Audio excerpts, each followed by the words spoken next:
Allora, benvenuti signore e signori su Ricette da Sballo. Oggi andremo a fare una ricetta molto saporita che va bene per il periodo di Pasqua, comunque poi va bene anche negli altri periodi, principalmente anche del Natale, comunque.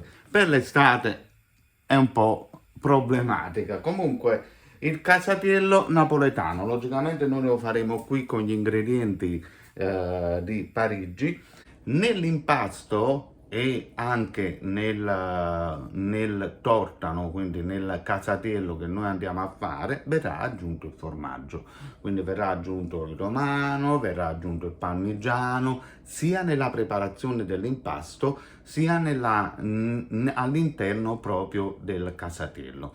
Cercate di evitare troppo formaggio, perché se mettete troppo formaggio allora risulterà poi troppo salato o troppo pesante a livello di gusto. Quindi è meglio mettere più salumi che formaggi, perché poi in fin dei conti i formaggi andranno a finire praticamente da tutte le parti. Quindi si sentirà il formaggio da tutte le parti, quindi non esagerate troppo con il formaggio. Allora, e quindi siamo all'ultimo consiglio, è quello più importante, lo strutto. Lo strutto rappresenterebbe il grasso. Allora, nell'antichità veniva utilizzato lo strutto per fare l'impasto del casatiello.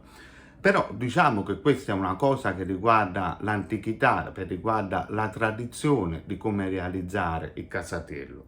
Voi potete benissimo sostituire lo strutto, se non lo trovate nel vostro paese di residenza, con l'olio d'oliva o con il burro, perché al tortano, il casatiello ha bisogno di grasso. Nella tradizione napoletana viene aggiunto anche i cigoli all'interno, quindi nella tradizione napoletana viene molto ma molto grassoso il casatiello. Quindi potete evitare praticamente lo strutto. Per una relazione, quindi mettere l'olio o il burro a posto dello strutto, potete calcolare per esempio che su 100 grammi, che normalmente è i 100 grammi quelli che vanno sia nell'impasto ma anche all'esterno del casatiello di strutto, voi potete sostituirlo per esempio con 40 grammi di olio extravergine d'oliva, oppure semplicemente potete sostituirlo con 60 grammi di burro. Però la cosa importante, non mischiate tutto, o utilizzate il burro, o utilizzate l'olio, o utilizzate lo strutto. Ma adesso passiamo alla preparazione di questo tortano straordinario. Voilà, allora ragazzi, iniziamo logicamente sempre una ciotola abbastanza ampia.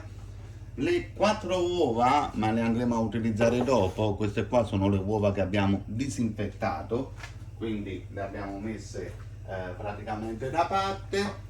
Poi andiamo a prendere invece altre 3 uova che andremo prendere altre 3 uova che andremo poi a farle diventare sode, ma queste serviranno poi dopo per quanto riguarda il ripieno. Allora, farina, come vi ho spiegato, in questo caso noi andremo a mettere 400 grammi di farina. Poi logicamente a Napoli per voi è tutto semplice, perché andate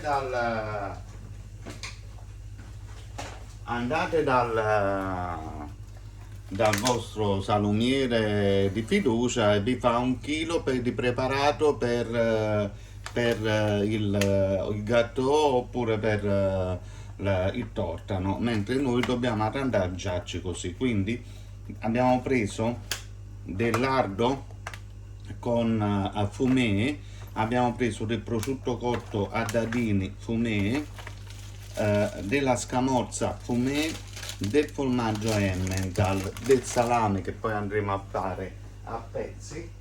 Abbiamo anche del prosciutto che è normale, questo qua sempre tagliato però a dadini, e quindi abbiamo anche l'emmental râpé, che lo andiamo a mettere sia nell'impasto che sopra dopo, e quindi automaticamente anche il parmigiano. Ragazzi, è inutile che guardare tutte queste confezioni, perché qua a Parigi quello che voi fate non lo possiamo fare, e quindi in automatico è così.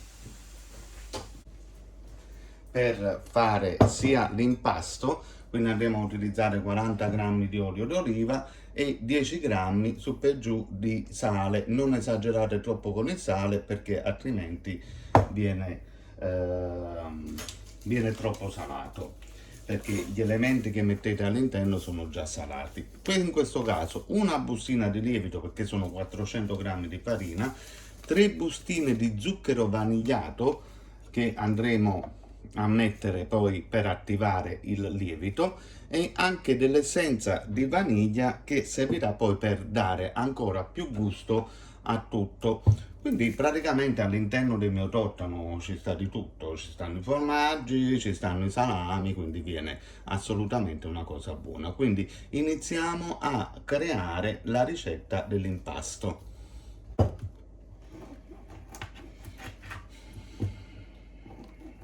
Allora ragazzi, quindi abbiamo aggiunto olio, quindi 40 grammi sono all'incirca 5 cucchiai di olio extravergine d'oliva, un poco di aroma di vaniglia, quindi del pepe e dell'acqua tiepida. Adesso andremo ad aggiungere anche il nostro lievito. Per il momento il sale non lo andremo ad aggiungere, proprio per dare la possibilità al lievito di pompare. Quindi il lievito si sta attivando.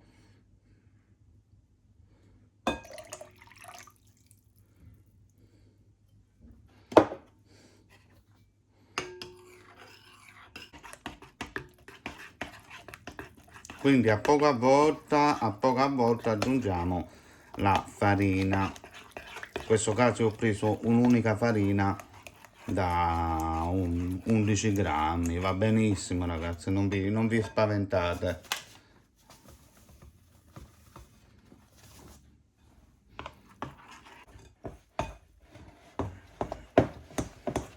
Allora ragazzi, ho tenuto con questo mezzo chilo su per giù, però logicamente si deve sempre aggiungere altro. Allora, ho tenuto questo tipo di impasto così, lasciatelo tranquillo, senza aggiungere il sale.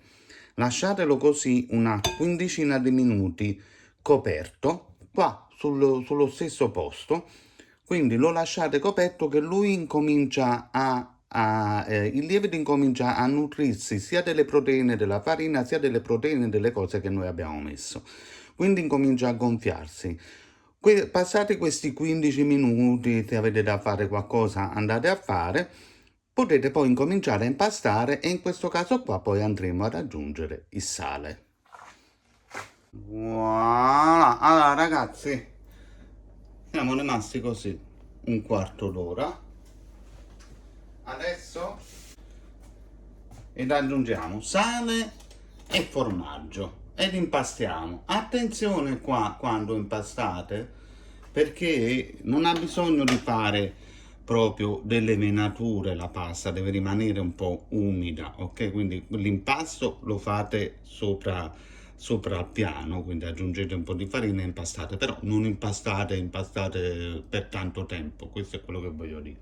Allora aggiungiamo il sale, un cucchiaio di sale va benissimo, sono all'incirca 7 grammi, e aggiungiamo il formaggio emmental, perché il parmigiano l'abbiamo già aggiunto nella parte liquida.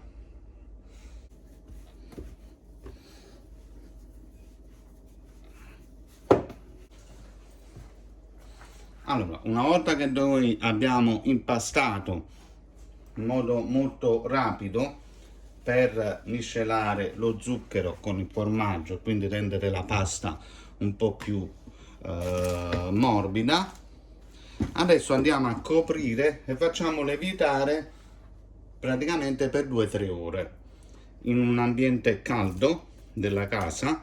Quindi andiamo a coprire tutto.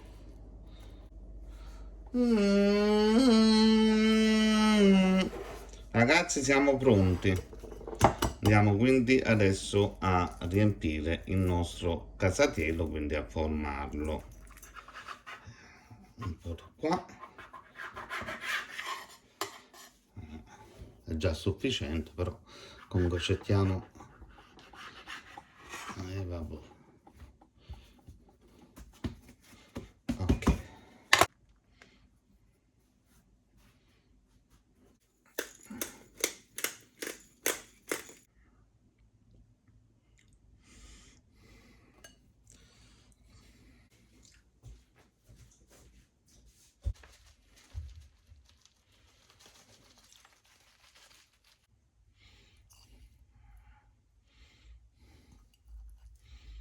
Allora, ragazzi, allora abbiamo messo praticamente tutto. Adesso ci ungiamo le mani con l'olio in modo che sia più facile quando andiamo ad alzare il casatiello per arrotolarlo. Quando lo alzate per arrotolate, comprimete, ok?